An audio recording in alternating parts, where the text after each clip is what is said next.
Hello students, welcome to Rudra online classes. और उम्मीद करते हैं आप सभी बहुत अच्छे होंगे और आपकी पढ़ाई भी बहुत अच्छी चल रही होगी। तो इसी सिलसिले में हम हाजिर हैं एक और बहुत ही उपयोगी वीडियो लेकर के, जिसमें हम कक्षा 12 यूपी बोर्ड द्वारा जारी किए गए मॉडल पेपर को समझाएंगे और साथ साथ इस मॉडल पेपर का पूरा सॉल्व भी आपको देंगे और साथ साथ में यह भी बताएंगे कि आपको बोर्ड परीक्षा में कॉपी कैसे लिखनी है, उत्तर नंबर कैसे डालने हैं तथा बायोलॉजी का चित्र कैसे बनाना है। तो इस वीडियो को अंत तक ज़रूर देखिएगा। और साथ साथ में बता दें कि इस वीडियो में बनाने के लिए बहुत ही ज़्यादा मेहनत लगी है, तो उस मेहनत को अप्रिशिएट करने के लिए आप इस वीडियो को लाइक तथा शेयर ज़रूर करेंगे। तो वीडियो को प्रारंभ करते हैं और सबसे पहले देखते हैं कि प्रश्न पत्र क्या कह रहा है। तो प्रश्न पत्र में सामान्य दिशा निर्देश दिए गए हैं, जिसमें कहा गया है कि आपको 15 मिनट प्रश्न पत्र पढ़ने के तथा सभी प्रश्न अनिवार्य हैं और आवश्यकता अनुसार अपने उत्तर की पुष्टि नामांकित रेखा चित्रों द्वारा करना है। और सभी प्रश्नों के अंक उनके सम्मुख हैं। पूर्णांक 70 है और जीव विज्ञान है, कक्षा 12 और समय 3 घंटे 15 मिनट है। ये हमने क्यों पढ़ा है, सबसे पहले आपको बता दें कि जब आपको पेपर हॉल में पेपर मिलेगा तो आपको भी ये चीज़ें ज़रूर पढ़नी है, क्योंकि हो सकता है कई बार बाई मिस प्रिंट या कोई ऐसा डिफेक्टिव पीस पेपर आपको मिल जाए जिससे आगे चल करके आपको समस्या होगी। तो सबसे पहले जब भी आपको पेपर मिलता है तो आप ये काम ज़रूर कर लेंगे, देख लेंगे कक्षा, समय, पूर्णांक और जो पेपर है वो आप ही की क्लास का है, आप ही सब्जेक्ट का है, या पेपर का बैच नंबर आपके लोगों से मिलता है आपकी क्लास के रूम से। यानी कहने का मतलब आपका पेपर डिफेक्टिव पेपर तो नहीं है, ये चेक कर लेंगे।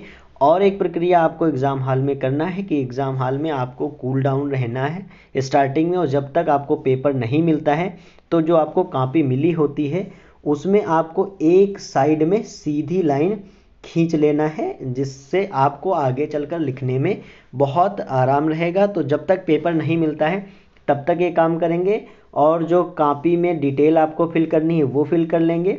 साथ साथ में जैसा दिशा निर्देश वहाँ देंगे उस तरह से काम करना है, और लाइन आपको पहले ही खींच लेना है। जब पेपर मिल जाए तब आपको कॉपी में लाइन नहीं खींचनी है, किसी भी तरीके से समय नष्ट नहीं करना है। आपको पेपर ज़रूर पढ़ लेना है और पूरा का पूरा पेपर एक बार स्टार्ट से लेकर अंत तक पढ़ लेंगे, जिससे आपके अंदर कॉन्फिडेंस आ जाएगा कि हाँ, ये पेपर मैं बहुत बेहतर ढंग से कर ले जाऊंगा। तो चलिए बताते हैं कि आपको पेपर आगे सॉल्व कैसे करना है। तो सबसे पहले हम क्वेश्चन नंबर 1 को सॉल्व करेंगे। तो क्वेश्चन नंबर 1 देख लेते हैं, जो कि है सही विकल्प चुनकर अपनी उत्तर पुस्तिका में लिखना है। और पहला क्वेश्चन है, निम्नलिखित में से कौन सा पुष्प नर जनन अंग का प्रतिनिधित्व करता है। तो इसका सही विकल्प आपको बहुत ध्यान से सोचना है, तभी लिखना है, बहुत जल्दबाजी में नहीं लिख देना है, क्योंकि कई बार क्वेश्चन में नहीं लगा होता है या विरोध पूछा जाता है और आप क्वेश्चन को ध्यान से नहीं पढ़ते हैं, जिससे क्वेश्चन गलत हो जाता है। तो यहाँ हमने ध्यान से पढ़ा। क्वेश्चन यही पूछ रहा है कि जो पुष्प का नर जनन अंग है उसका प्रतिनिधित्व कौन करता है, तो वह सही आंसर हो जाएगा पुमंग। अब अगला प्रश्न देखते हैं, वह है मनुष्य में संतान का लिंग निर्धारण कौन करता है। तो यहाँ पर सही आंसर हो जाएगा पिता के लिंग गुणसूत्र, वो भी अगर वाई है ऑप्शन में तो आपको वाई गुणसूत्र ज़रूर लिख देना है। और यहाँ पर कुछ ऐसा नहीं दिया गया, अभी इसको हम कॉपी पर भी दिखाते हैं आपको कैसे लिखना है। अगला है जेनेटिक इंजीनियरिंग का उपयोग किस में होता है, चिकित्सा में, कृषि में या इन दोनों में। तो इन दोनों में किया जाता है। और नेक्स्ट प्रश्न है, वह है लाइकेन जो पारिस्थितिक अनुक्रम को प्रारंभ करने में सक्षम है, वास्तव में सहजीवी साहचर्य है किसके। तो यह हो जाएगा शैवाल और कवक के। तो आइए देखते हैं कि कॉपी में इनका उत्तर कैसे लिखेंगे। तो यहाँ पर हमने एक सामान्य पेपर ले लिया है, जिस पर आप देख सकते हैं, और कुछ इस तरह का शेप आपको कॉपी में देखने को मिलेगा। अर्थात जो रेशियो होगा वो 16:9 का होगा, और इसी तरह का रेशियो होगा पेपर में कॉपी लिखने का। और आप क्या करेंगे, वहाँ पर जब तक पेपर नहीं मिलता है इससे पहले ही एक साइड में आपको सीधी लाइन खींच देना है, बस इतना ही काम करना है। और जो फ्रंट पेज है उस पर जितने भी निर्देश दिए गए हैं उनको यथावत बहुत सही ढंग से भरना है। रोल नंबर भरते समय आपको कोई भी गलती नहीं करना है। अब हमने जो प्रश्न पढ़े थे उनका उत्तर हम लिख देते हैं। तो उत्तर लिखने के लिए देखिए हमने बेस्ट तरीका अपनाया है, वह है उत्तर संख्या 1 का, जिसमें प्रश्न पूछा गया था कि कौन पुष्प के नर जनन अंग का प्रतिनिधित्व करता है। तो उसका ऑप्शन नंबर पहला पुमंग सही था। तो हमने पुमंग लिखने के बाद टिक लगा दिया है। तो इस तरह से आप लिख सकते हैं। यहाँ पर कुछ बच्चों के मन में कन्फ्यूजन होता है, उसको भी क्लियर कर देते हैं। वह कन्फ्यूजन है कि क्या उत्तर संख्या ऐसे ही लिखना है। तो इसके कई तरीके हैं। आप आंसर नंबर भी लिख सकते हैं, आंसर नंबर 1 का ऐसे भी लिख सकते हैं ब्रैकेट के अंदर, और उसको अंडरलाइन करना है। अगर स्टार्टिंग में आप अंडरलाइन नहीं करते हैं तो कोई बात नहीं, अंडरलाइन की जगह आप छोड़ेंगे। जब लास्ट में सारे क्वेश्चन करने के बाद आपको समय मिलता है तो आप अंडरलाइन करते जाएंगे और क्वेश्चंस और उत्तर को पढ़ते जाएंगे कि क्या सही लिखा है। इससे आपकी कॉपी एक बार आपकी नज़रों से चेक भी हो जाएगी। अगर कहीं त्रुटि होगी तो आप सही कराएंगे। ऐसा नहीं होगा कि जब आप घर आएँ और प्रश्न पत्र फिर से पढ़ें तब आपको लगे कि अरे हमने तो ये उत्तर लिख दिया जबकि मुझे ये लिखना था। तो एक बार आप अपनी नज़रों से कॉपी चेक करते जाएंगे और अंडरलाइन आपको लास्ट में ही करना है। तो आंसर नंबर लिख सकते हैं, उत्तर संख्या लिख सकते हैं, उत्तर संख्या। चूँकि आप हिंदी मीडियम में पेपर सॉल्व कर रहे हैं तो प्रयास करें कि ज़्यादातर हिंदी मीडियम में ही लिखें। इससे आपका समय भी बचेगा और स्पेलिंग मिस्टेक होने की गुंजाइश भी नहीं रहेगी। तो आप ऐसा भी लिख सकते हैं या आप ऐसे भी लिख सकते हैं, उत्तर फिर नंबर 1 का ऐसे भी लिख सकते हैं, या आप चाहें तो ऐसे भी लिख सकते हैं, उत्तर नंबर 1 का या उत्तर संख्या 1 का। तो इस तरह कई तरीके हैं अपनाने के, जो आपको इजी लगे, और पूरे पेपर पैटर्न में आपको उसी को फॉलो करना है, हर बार आपको बदलना नहीं है। तो उत्तर संख्या 1 का पुमंग, ऐसे ही उत्तर संख्या 2 का हो जाएगा पिता के लिंग गुणसूत्र से। और जो तीसरा था कि जय प्रौद्योगिकी का उपयोग किसमें किया जाता है, तो तीसरा ऑप्शन सही था इन दोनों में, यानी कृषि एवं चिकित्सा दोनों में। आप चाहें तो इतना लिखें या चाहे तो ना लिखें, पेपर में जो भी क्वेश्चन होगा उस आधार पे आप उत्तर देंगे। और अगला पूछा गया था कि जो शैवाल और कवक से मिलकर के जो लाइकेन बना हुआ है, तो लाइकेन में क्या क्या होता है। तो शैवाल और कवक, जो कि दूसरा ऑप्शन था और ये सही है। तो इस तरह से हमारा पहला प्रश्न हो गया और हमने 4 नंबर का काम कर लिया है। और एग्जामिनर आसानी से यहाँ पे आपको प्रत्येक प्रश्न का 1-1 नंबर दे देगा और आपके कोई भी नंबर नहीं कटेंगे। यहाँ पर आपको करना क्या है कि हर उत्तर के बीच में आपको 1 या 2 लाइन का गैप छोड़ देना है, यानी पेपर में बराबर स्पेस होना चाहिए। अक्षर जो आपके हों वो तरोताज़ा का मतलब है कि बहुत ज़्यादा फेडेड ना लिखे हों। ऐसी कलम का इस्तेमाल करेंगे जिससे अक्षर साफ स्पष्ट दिखाई दे रहे हों। आगे चल कर के कौन सी कलम यूज करना है इस पर भी हम लोग चर्चा करेंगे वीडियो में। और इसमें क्या करना है, अक्षर आपको सीधे, जैसी भी आपकी बेहतरीन हैंडराइटिंग बने उस तरीके से लिखना है। और पूरी कॉपी का पैटर्न वही होना चाहिए। ऐसा नहीं कि पिता आपने इस दिशा में लिखा और फिर के इस तरह और फिर लिंग इस तरह, फिर गुणसूत्र इस तरह और फिर से इस तरह से टेढ़ा मेढ़ा आंधी तूफान की तरह आपको नहीं लिखना है। अक्षरों के बीच में आपको या शब्दों के बीच में एक छोटे शब्द का अंतर जरूर रखना है। जैसे अगर यहाँ हमने पिता और के बीच इतना स्थान रखा है कि एक अक्षर में यहाँ पर लिख सकूँ, आप थोड़ा इससे और भी दूरी रख सकते हैं कि पिता आपने यहाँ लिखा फिर के यहाँ लिख दें, लेकिन बहुत ज़्यादा दूरी नहीं रखना है कि पिता यहाँ लिखा और फिर यहाँ लिख रहे हैं के। तो इससे क्या हो जाएगा, एग्जामिनर के मन में ये विचार आ जाएगा कि यह सिर्फ कॉपी भरने का प्रयास कर रहा है। तो ऐसे में भी आपको समस्या हो सकती है और अच्छी भी नहीं लगती है कॉपी। तो आप क्या करिएगा, प्रॉपर स्पेस रखिएगा और पूरी तरीके से कॉपी जो है वो सजी हुई लगनी चाहिए। उसमें आप कोई भी ऐसा नहीं करना है कि थोड़ा सा इस तरह किया या थोड़ा सा उस तरह, पूरा पैटर्न आप सही करें। अब देखते हैं उत्तर जो है वो दूसरा प्रश्न जो कि है अति लघु उत्तरीय, उसका उत्तर हम कैसे करेंगे। तो हम प्रश्नों को देख लेते हैं। पेपर में जो दूसरा क्वेश्चन है वह है अति लघु उत्तरीय प्रश्न, अर्थात प्रत्येक प्रश्न का आपको 1 अंक मिलेगा और इसमें आपको 5 प्रश्न देखने को मिल रहे हैं और ये प्रत्येक प्रश्न 1-1 नंबर के हैं, अर्थात ये पूरा सेक्शन 5 नंबर का है। इससे पहले वाला सेक्शन 4 नंबर का था। तो हम लोग क्या करेंगे, यहाँ पर पहले प्रश्नों को बारी बारी से देख लेंगे कि क्लाइनफिल्टर एवं टर्नर सिंड्रोम में गुणसूत्रों की संख्या लिखिए। फिर है नर जर्म कोशिकाएं किस विभाजन द्वारा शुक्राणुओं का निर्माण करती हैं। फिर है परागकण मातृकोशिका में गुणसूत्रों की संख्या क्या होती है। फिर क्वेश्चन है उस एंजाइम का नाम लिखिए जो डीएनए अणु को खंडों में तोड़ देता है।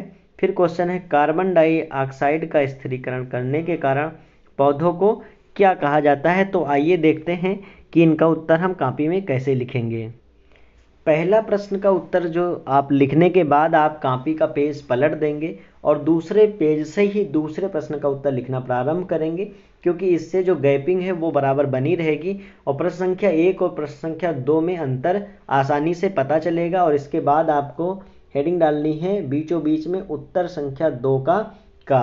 और यह प्रश्न था क्लाइनफिल्टर सिंड्रोम और टर्नर सिंड्रोम में गुणसूत्रों की संख्या कितनी होती है। तो आपको लिखना है क्लाइनफिल्टर सिंड्रोम में गुणसूत्रों की संख्या 47 अर्थात 44 ऑटोसोम और XY, और टर्नर सिंड्रोम में गुणसूत्रों की संख्या 45 यानी 44 प्लस X होती है। तो इस तरह से आपको यहाँ 1 अंक मिल जाएगा, आपको बहुत ज़्यादा लिखने की ज़रूरत नहीं है। दूसरे प्रश्न पर बात करते हैं और दूसरा प्रश्न है कि नर जर्म कोशिकाएं किस प्रकार के विभाजन द्वारा शुक्राणुओं का निर्माण करती हैं। तो आपको लिखना है नर जर्म कोशिकाएं अर्धसूत्री कोशिका विभाजन द्वारा। इसको आप काली पेन से लिख देंगे जिससे दूर से स्पष्ट दिखाई दे, क्योंकि अंक आपको यहीं पे मिलेगा। ये लाइनें तो आप प्रश्न से ही देखकर लिख रहे हैं, आपका मेन उत्तर तो यही है। आप चाहें तो इसके नीचे अंडरलाइन भी कर दें तो और अच्छा रहेगा, लेकिन ये सब काम आपको लास्ट में करना है। लेकिन यहाँ पर आपको नीली पेन से इसे नहीं लिखना है, ये भी याद रखिएगा। नर जर्म कोशिकाएं द्वारा शुक्राणुओं का निर्माण करती हैं, ये नीली से होगा। और ये काली पेन से लिखना है अर्धसूत्री कोशिका विभाजन द्वारा शुक्राणुओं का निर्माण करती हैं। नेक्स्ट प्रश्न देखते हैं, वह है 2 का ग प्रश्न था कि परागकण मातृकोशिका में गुणसूत्रों की संख्या क्या होती है, कितनी होती। तब आपको गिनती लिखना था, लेकिन पूछा गया था क्या होती है। तो परागकण मातृकोशिका में गुणसूत्रों की संख्या द्विगुणित यानी 2n होती है। अगर आ जाता है परागकण में गुणसूत्रों की संख्या क्या होती है, तो अगुणित होती है यानी n नंबर होता है। चूंकि ये परागकण मातृकोशिका अर्धसूत्री विभाजन द्वारा परागकण का निर्माण करती है, तो जिसमें क्या हो जाता है गुणसूत्रों की संख्या आधी हो जाती है। तो परागकण में n नंबर यानी अगुणित होता है और परागकण मातृकोशिका में द्विगुणित यानी 2n होती है। तो इस तरह हमने इस उत्तर को लिख लिया है। अगला प्रश्न था कि वह कौन सा एंजाइम है या उस एंजाइम का नाम बताइए जो डीएनए अणु को खंडों में तोड़ता है। तो उस एंजाइम का नाम है restriction nucleus enzyme. Restriction nucleus enzyme को आपको काली पेन से लिखना है और फिर लिखना है डीएनए अणु को खंडों में तोड़ देता है। यह 2 प्रकार के होते हैं, एक्सो और एंडो। जब हम चैप्टर पढ़ा रहे थे तो हमने इस पर डिटेल में चर्चा की थी। अगले प्रश्न पे बढ़ते हैं और अगला प्रश्न है 2 का अंगा और वह है कार्बन डाइऑक्साइड का स्थिरीकरण करने के कारण पौधों को क्या कहा जाता है। ये क्वेश्चन टिपिकल हो सकता है, लेकिन आसानी से आपको इसका उत्तर देना है कि पौधे कार्बन डाइऑक्साइड का स्थिरीकरण करते हैं, अर्थात उसको फिक्स कैसे करते हैं। चूँकि वे वायुमंडल से CO2 तथा पृथ्वी से जल लेते हैं और फिर सनलाइट की उपस्थिति में भोजन का निर्माण करते हैं यानी ग्लूकोज का निर्माण करते हैं। इस तरह वे कार्बन डाइऑक्साइड को फिक्स कर देते हैं। तो इस तरह ये प्रकाश संश्लेषण की क्रिया करते हैं और प्रकाश संश्लेषण की क्रिया करने वालों को स्वपोषी या उत्पादक कहते हैं, क्योंकि उत्पादक पौधे ही होते हैं, हम सभी उपभोक्ता होते हैं। उपभोक्ताओं में भी फर्स्ट श्रेणी, सेकंड श्रेणी, थर्ड श्रेणी इस तरह की बनती है। तो आप यहाँ लिख देंगे उत्पादक और अच्छा क्लियर उत्तर लिखने के लिए ब्रैकेट में स्वपोषी भी लिख देंगे। तो प्रश्न संख्या तीसरा है लघु उत्तरीय प्रश्न फर्स्ट, अर्थात इसमें जितने भी प्रश्न होंगे प्रत्येक के आपको 2 अंक मिलेंगे, जबकि जो लघु उत्तरीय सेकेंड टाइप का होता है उसमें 3-3 अंक मिलते हैं। तो तीसरा प्रश्न जो है इसमें 5 प्रश्न हैं, याद रखिएगा। तो 5 और प्रत्येक पर आपको मिलेगा 2 अंक, यानी ये 10 नंबर का सेक्शन है और ये बहुत ही महत्वपूर्ण है, इसमें आपको कोई भी गलती नहीं करनी है। तो पहला क्वेश्चन देख लेते हैं, वह है पक्षियों में लिंग निर्धारण को स्पष्ट कीजिए। दूसरा है वाटसन तथा क्रिक द्वारा प्रस्तुत डीएनए के द्विकुंडलित मॉडल का स्वच्छ नामांकित चित्र बनाइए। तीसरा क्वेश्चन है प्रतिरक्षा क्या है।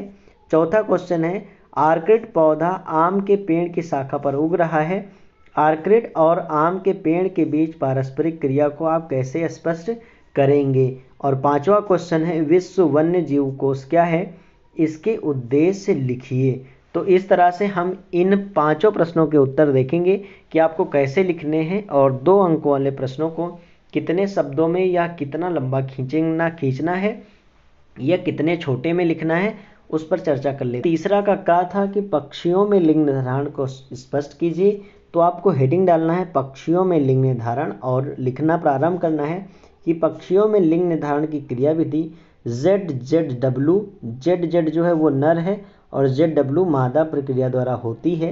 इसमें नर समयुग्मकी होता है और मादा विषम युग्मकी होती है।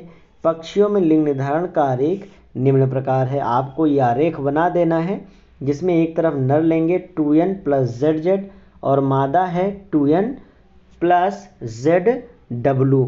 इस तरह आप क्या कर देंगे, इसको 2 पार्ट में डिवाइड कर देंगे जिससे युग्मक बनेंगे n + Z और n + Z। ऐसे ही इधर बन जाएगा n + Z और दूसरा बन जाएगा n + W। तो जो W है वही लिंग निर्धारण का कार्य कर रहा है, क्योंकि आप तीनों को देख सकते हैं ये तीनों सेम हैं। तो इस तरह क्या करेंगे, इसका और इसका, फिर इसका और इसका, ये दोनों आप खींच लेंगे। तो एक नर और दूसरा मादा।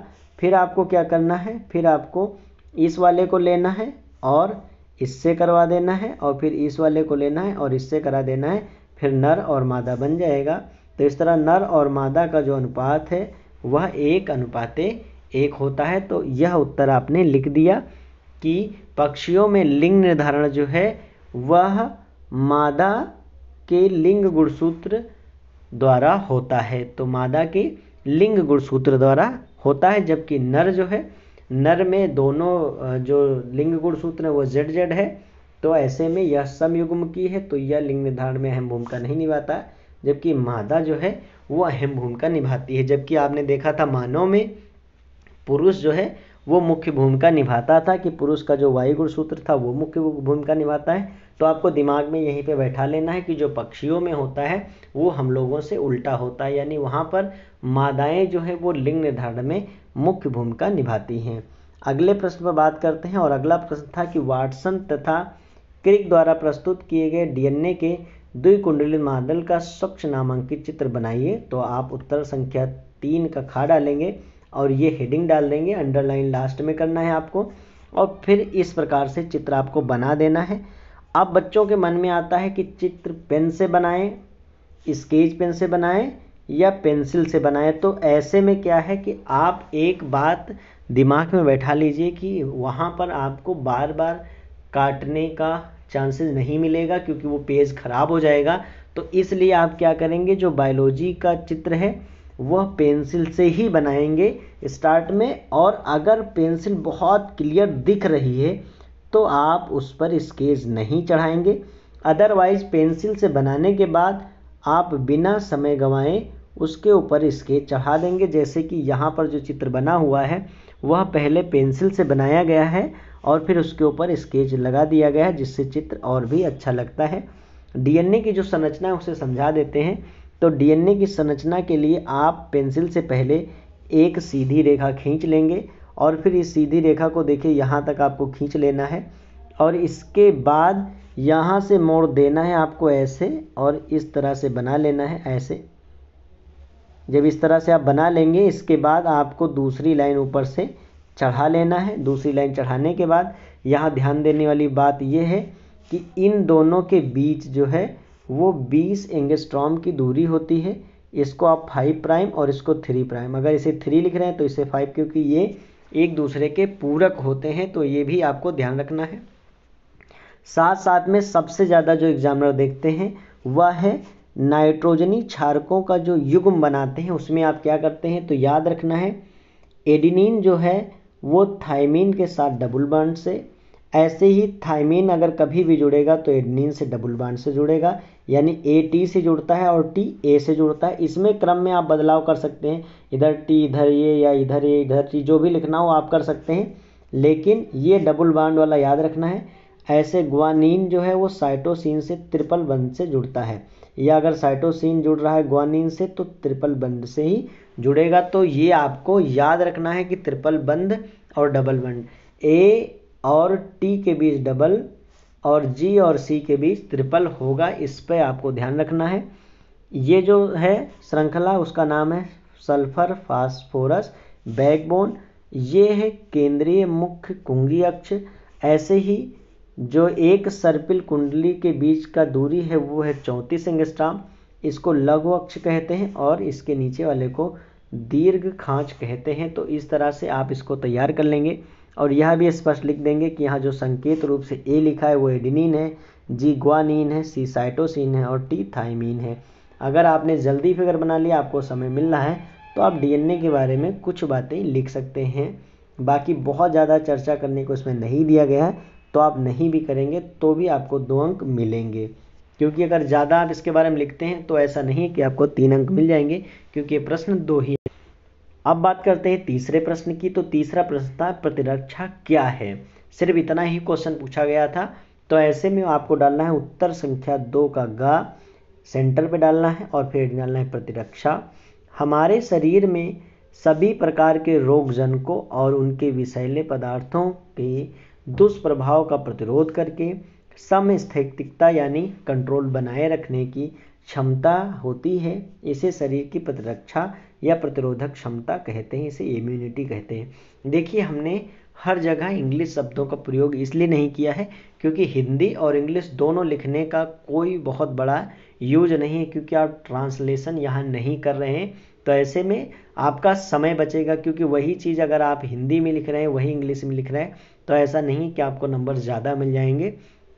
कोशिश करिएगा कि अधिकतम जो है वो एक ही भाषा का इस्तेमाल करिए, जहां आपको लगे। जैसे यहाँ प्रतिरक्षा जो है वो इम्यूनिटी हम लिख सकते हैं, क्योंकि प्रतिरक्षा इम्यूनिटी शब्द से ही बनी, इसलिए हमने यहाँ पर इम्यूनिटी ऐड कर दिया है। हमारे शरीर में प्रतिरक्षा हेतु एक विशेष तंत्र होता है जिसे प्रतिरक्षा तंत्र कहते हैं।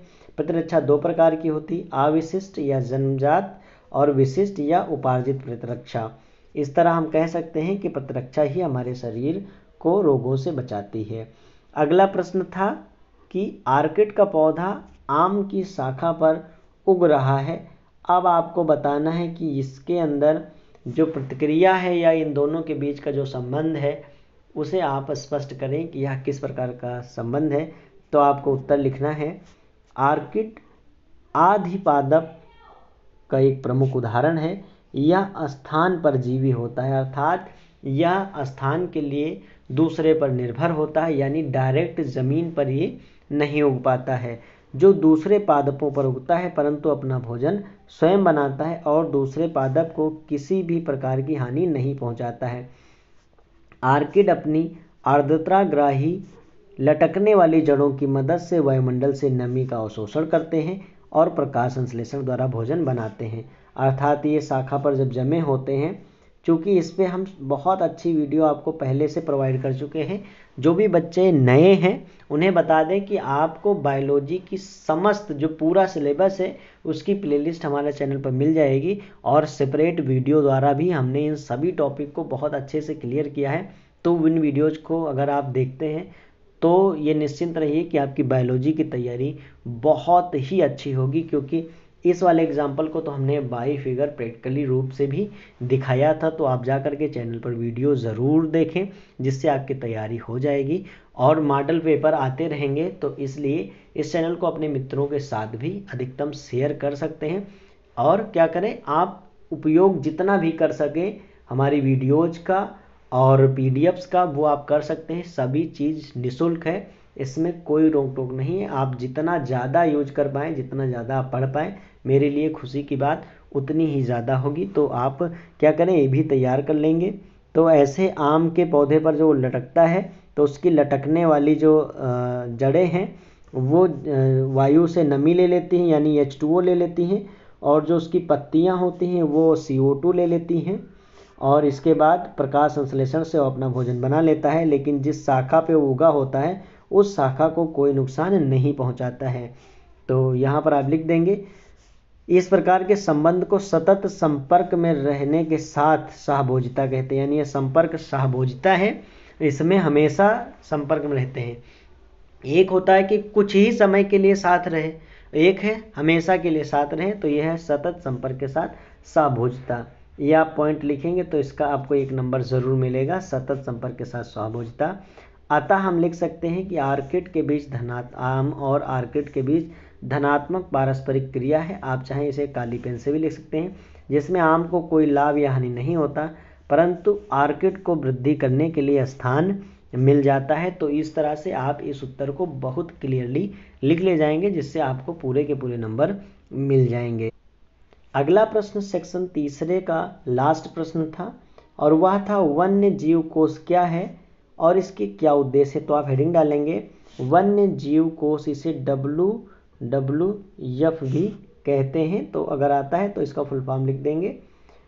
अब यहाँ पे पूछा गया है वन्य जीव कोष क्या है, तो यह एक अंतर्राष्ट्रीय गैर सरकारी संगठन है। इसकी स्थापना 1961 ईस्वी में हुई थी। इसका मुख्यालय स्विट्जरलैंड में है। इसके उद्देश्य पूछे गए थे, तो इसके प्रमुख उद्देश्य निम्नलिखित है। नंबर 1, विश्व की जैव विविधता का संरक्षण करना, नवीकरणीय प्राकृतिक संसाधनों के प्रयोग को टिकाऊ बनाना तथा प्रदूषण में कमी पर जोर देना कि जितना ज़्यादा प्रदूषण को कम किया जा सके। अब हम आप देख लेते हैं कि प्रश्न संख्या 4 कैसा है और प्रत्येक प्रश्न कितने नंबर के होने वाले हैं। प्रश्न संख्या 4 भी लघु उत्तरीय क्वेश्चन है दूसरे प्रकार का, जिसमें आपको प्रत्येक प्रश्न पर 3 अंक देखने को मिलेंगे, और इसमें कुल 4 प्रश्न हैं। इस तरह 4 3 12 यानी 12 अंक का यह सेक्शन होने वाला है।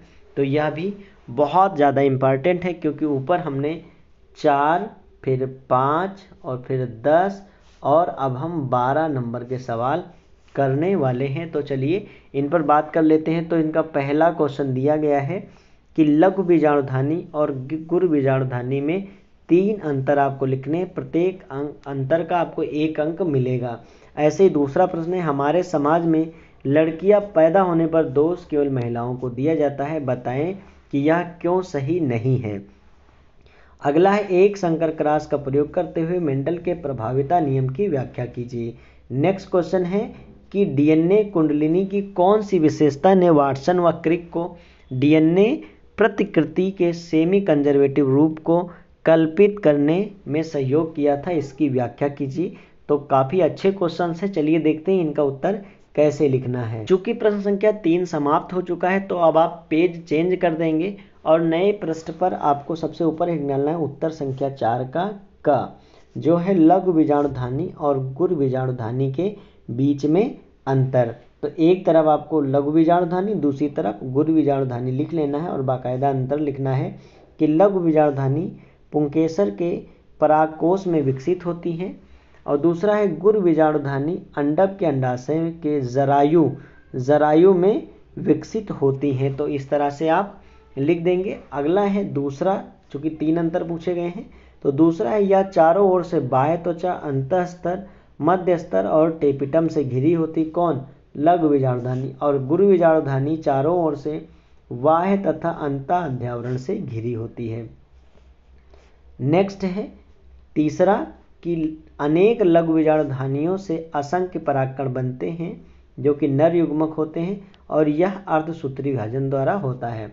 अब इसमें लिख देंगे कि प्रत्येक जो गुरु बीजाणुधानी है, यानी एक गुरु बीजाणुधानी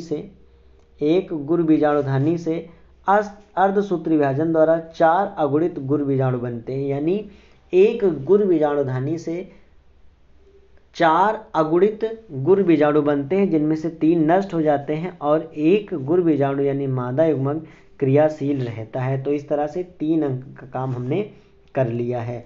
अब आगे बढ़ते हैं, और वह है कि हमारे समाज में पुत्री होने का दोष या पुत्रियों को जन्म देने का दोष सिर्फ महिलाओं को दिया जाता है, ऐसा क्यों? तो इससे हमने चैप्टर में बहुत अच्छे से समझाया है, उस वीडियो को भी आप देखिएगा, और यहाँ भी आपको एक बार पुनः समझा देते हैं। तो मानव में स्त्री में 44 ऑटोसोम्स तथा XX लिंग गुणसूत्र होते हैं, तथा पुरुष में 44 ऑटोसोम्स तथा XY लिंग गुणसूत्र पाए जाते हैं। जब स्त्री का X गुणसूत्र तथा पुरुष का Y गुणसूत्र मिलते हैं तो पुत्र XY उत्पन्न होता है, जबकि इसके विपरीत स्त्री के X गुणसूत्र और पुरुष का X गुणसूत्र मिलने पर पुत्री उत्पन्न होती है। अतः उत्पन्न संतान का लिंग निर्धारण पुरुष के गुणसूत्र द्वारा होता है, न कि स्त्री के गुणसूत्र द्वारा। चूंकि पुरुष में 50% X और 50% Y प्रकार के गुणसूत्र बनते हैं और स्त्री में एक ही प्रकार का अंडाणु बनता है, अतः पुरुष के शुक्राणु में X या Y होना ही संतान के लिंग के लिए उत्तरदायी होता है। और इससे हमने रेखा चित्र द्वारा भी समझ लिया है। आपको क्या करना है, एक तरफ नर लेना है, एक तरफ मादा, और जब इनका सूत्री विभाजन होगा तो अगुणित, चूंकि ये 2n नंबर होता है और ये n नंबर होते हैं, तो क्या कर लेंगे 22 + x और 22 + y, इधर लिख लेंगे 22 + x और 22 + x। फिर क्या करना है आपको, इस तरह से इसको और इसके साथ, फिर ऐसे इसको इसके साथ कर लेंगे, जहाँ पे आप देखेंगे कि पुत्रियाँ उत्पन्न हो रही हैं, यानी 44 + XX 44 + XX। फिर y वाले को लेंगे, इससे कराएंगे, फिर y वाले को इससे कराएंगे, तो हम देखेंगे 50% पुत्र उत्पन्न हो रहे हैं। तो उपरोक्त विवरण से स्पष्ट है कि पुत्रियों को जन्म देने का दोष महिलाओं को देना सर्वदा गलत है। वैसे भी पुत्रियों को जन्म देना कोई दोष नहीं है। आप इस लाइन को चाहें तो लिखें और चाहें तो ना लिखें, आप इतना ही लाइन लिख देंगे कि सर्वदा गलत है, और इस तरह से आपने 3 अंक का काम कर दिया है। अब अगले प्रश्न पे पहुंचते हैं, जो कि है उत्तर संख्या 4 का ग, और वह क्वेश्चन है कि एक संकर संकरण द्वारा आपको मेंडल के प्रभाविता नियम की व्याख्या करनी है। तो सबसे पहले एक संकर संकरण क्या होता है, तो एकाकी यानी एक लक्षण को ध्यान में रखते हुए वंशागति के अध्ययन हेतु प्रयोग किए गए संकरण को एक संकर संकरण कहते हैं। इसके लिए मेंडल ने शुद्ध लंबे तथा शुद्ध बौने पौधे का चयन किया था और इन्हें जनक या पैतृक पीढ़ी कहा था। अब हम डालेंगे एक संकर संकरण से मेंडल के प्रभाविता नियम की व्याख्या। तो हेडिंग डालेंगे प्रभाविता नियम।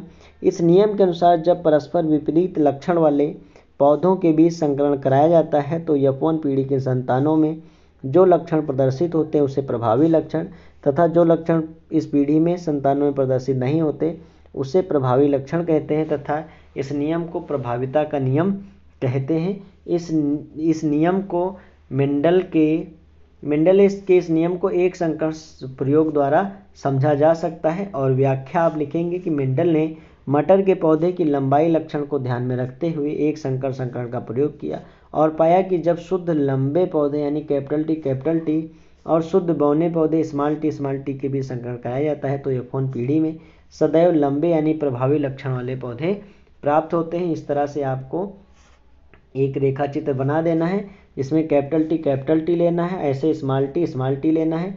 एक तरफ आपको नर युग्मक बनाना है, दूसरी तरफ मादा युग्मक बनाना है।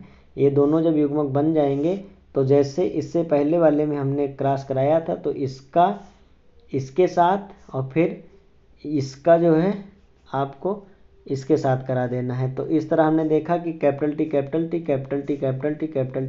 T, इस तरह से ये बन जाएंगे। आपको अलग अलग ही कराना है। ध्यान रखना कि प्रत्येक पर 2 ही हो और बार बार वही ना हो, इसमें आपको ज़रूर ध्यान दे करके कराना है। तो इसकी प्रैक्टिस आप पहले से घर पे करिएगा।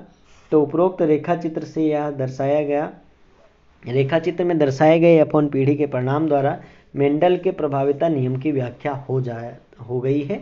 तो इस तरह से ये 3 नंबर का काम आपने कर लिया है, इसमें एक भी नंबर आपके नहीं कटेंगे।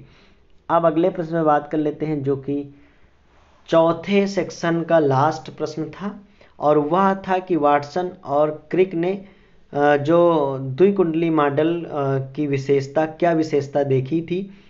तो ये काफ़ी टिपिकल क्वेश्चन है, लेकिन आप इसका उत्तर सही से तैयार कर लेंगे इन उत्तरों को लिख लेंगे, इन सब का स्क्रीनशॉट लेकर के बढ़िया नोट्स बनाएंगे, क्योंकि सभी क्वेश्चन बहुत ज़्यादा इंपॉर्टेंट हैं। तो आपको लिखना है वाटसन और क्रिक ने डीएनए का द्विकुंडली मॉडल दिया था। इस मॉडल की मुख्य विशेषता पॉलीन्यूक्लियोटाइड श्रृंखला के बीच युग्मन का होना था। पॉलीन्यूक्लियोटाइड श्रृंखलाओं में क्षार युग्मन ही एक ऐसी विशेषता थी जिसने वाटसन व क्रिक को डीएनए की प्रतिकृति के सेमी कंजर्वेटिव रूप को कल्पित करने का सहयोग किया था। क्षार युग्मन के इसी गुण के आधार पर श्रृंखलाएं एक दूसरे के पूरक बनती हैं। कैसे पूरक बनती हैं? क्योंकि इससे पता चल जाता है कि जो क्षार युग्मन है, अगर इधर ए है तो उधर टी होगा, अगर इधर टी है तो उधर ए होगा। इस तरह से पूरक होते, इधर सी है तो इधर जी होगा। ठीक है, यही बात यहाँ पे कही जा रही है। अर्थात एक डीएनए रज्जु में क्षार अनुक्रम का पता होने पर दूसरे रज्जु के क्षार युग्मन को ज्ञात किया जा सकता है। मतलब उसका उल्टा कर देंगे, यानी 5 प्राइम अगर आपको मालूम है तो 3 प्राइम आप जान जाएंगे। कैसे?